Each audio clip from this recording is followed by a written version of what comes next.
ஜீவ விருஷத்தின் பிரதிநிதியா யாரு? ஏசுநாதர் தான். அதுல ஒன்றும் பிரச்சனை இல்லை.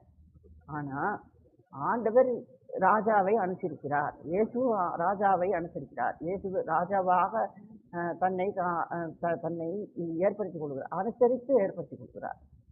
ஆமா. ராஜாவுடைய பிள்ளை தான் ராஜா. ஸோ அப்ப 2 ராஜாவா? ஆமா. தந்தை ஒரு ராஜா, மகன் ஒரு ராஜா. ஸோ ஆண்டவர் ராஜாதி ராஜா அப்படின்னு நம்ம பார்க்கிறோம். ஸோ அப்ப ஆண்டவர் ஒரு ஒரு ராஜாவுக்கான ஏறெடுப்பை செய்கிறார். அந்த அந்த அந்த அந்த கூடாரத்தின் பானபலியாக தன்னை சேர்த்துக் கொள்கிறார். ஸோ ராஜாவுக்கு யார் பானபலியா இருக்க முடியும்? ராஜா தான். ஸோ நீங்க அதை பார்க்கணும். அப்ப இங்க யார் ராஜா? கூடாரத்தின் உடன்படிக்கை, அந்த உடன்படிக்கையின் தேவன் தான் ராஜா.